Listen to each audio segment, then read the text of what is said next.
Did you ever hear this while growing up? Just go to school, get good grades so you can get a secure and well-paid job. I bet that 95% of you have been raised to believe that this is the road to financial success.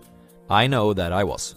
And this path might be the most suitable for some people, but definitely not for everyone. In Rich Dad's Cash Flow Quadrant, Robert Kiosaki explains that there are 4 different paths to become wealthy, but some of them are more efficient than others.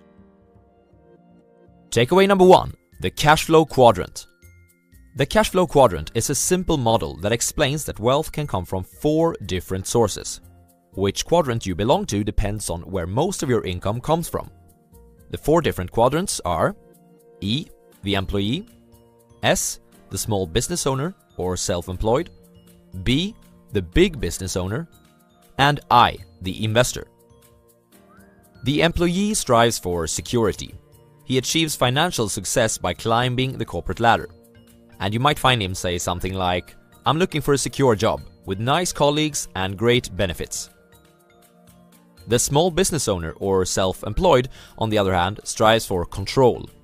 He achieves financial success by becoming highly specialized in a demanding field. And you might find him say something like, "I'm looking for a job where I can be compensated well for my skills and time, where I am in charge." The big business owner strives for freedom. He achieves financial success by creating a profitable business system. And you might hear him say something like, "I'm looking for people that are smarter than me to run my business for me." The investor also strives for freedom, but he does this through allocating money to where it has the highest expected return. You might hear him say something like, "I'm looking for a place where my money can work for me in the most profitable way possible." Takeaway number 2. OPT and OPM. The number 1 difference between the left side of the cash flow quadrant and the right side is OPT and OPM. OPT stands for other people's time and OPM for other people's money. A person from the B quadrant uses OPT and OPM when he is designing a business system where he can hire people from the E and S quadrants while using money from people of the I quadrant. Typically, he also invests a lot of his own time to kickstart the business, but in the long run, this is not essential, and becoming a more passive owner of the business is possible. A person from the I quadrant uses OPT to generate income from his money alone, and if he's skilled enough, he can typically apply other people's money as well as his own money to scale his investment profits. Herein lies the big difference. People from the E and S quadrants never get to use OPT or OPM. Therefore, the more successful they become in their quadrants, the more money they make, but at the same time, their workload increases. Takeaway number 3. The pros and cons of the quadrants. E, the employee. Pros: reduced financial uncertainty, paid vacation, health insurance and other benefits, and colleagues. Cons: success means more work and less free time. Your performance is often higher than your salary, if you are not a slacker, that is, and colleagues, especially bosses. S, the small business owner or self-employed. Pros: you are your own boss. You're paid according to performance. Cons: success means more work and less free time. And financial uncertainty. You might lose money on this. B, the big business owner. Pros: OPT and OPM. Financial freedom can be achieved very quickly. And a greater portion of your profits goes to you.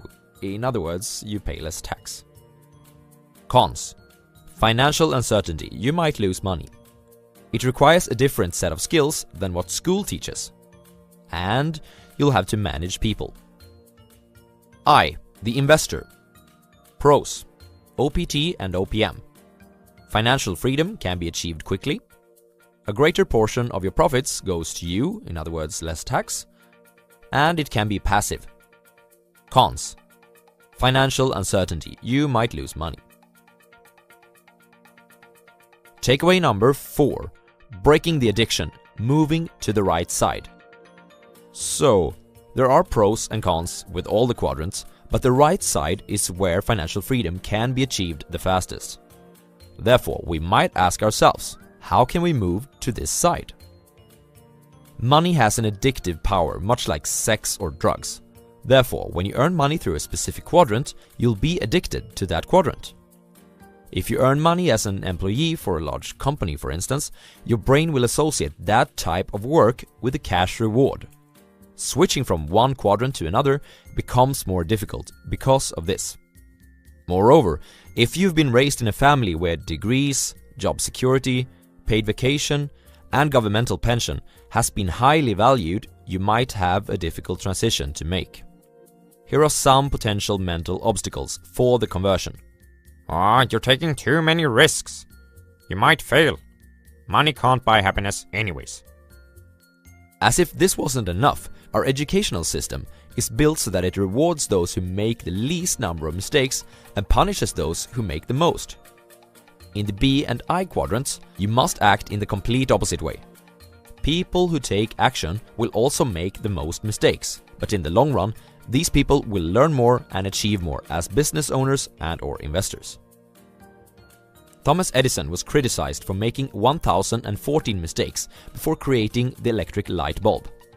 In response, he said, "I did not fail 1014 times. I successfully found out what did not work 1014 times." The transition won't be easy, but a great start is to surround yourself with people who have made the journey before and learn from those that are already successful in the B and I quadrants.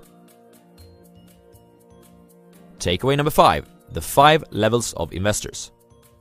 According to Roberta Kiosaki, there are 5 different levels of investors. Starting from the bottom, we have 1. The zero financial intelligence level.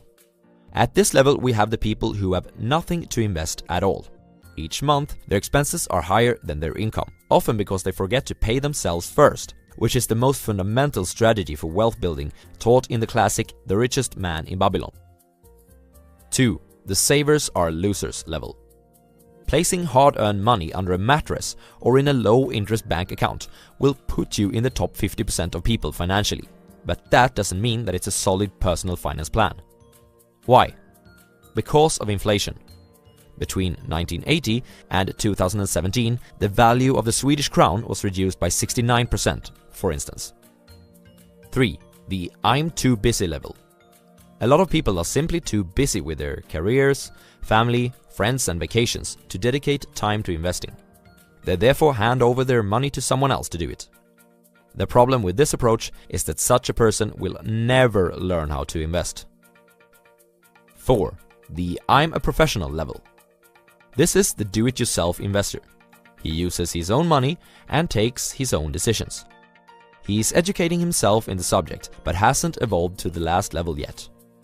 As you are watching this channel, I expect that you already are at this level, or higher, or that your intentions are to get here. 5. The capitalist level. This is an investor who comes from the B quadrant and has learned how to use the concepts from there in his investing. For example, he is not investing alone. He has advisors that help him gather information about the markets, and in that using OPT. Furthermore, he uses OPM as well as his own money. He has also learned how to use corporations to reduce taxation levels of his capital gains. The level 5 investor is the person who will reach financial freedom first among all of the investors. What level of investor are you? Here's the recap. There are 4 different roads to financial success.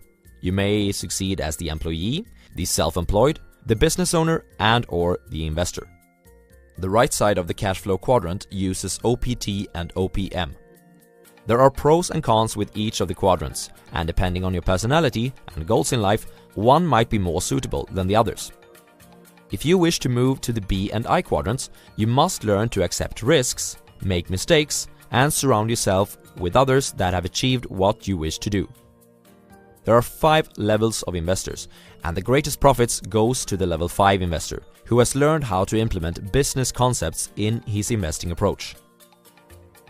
Thanks for watching, everyone. See you next time.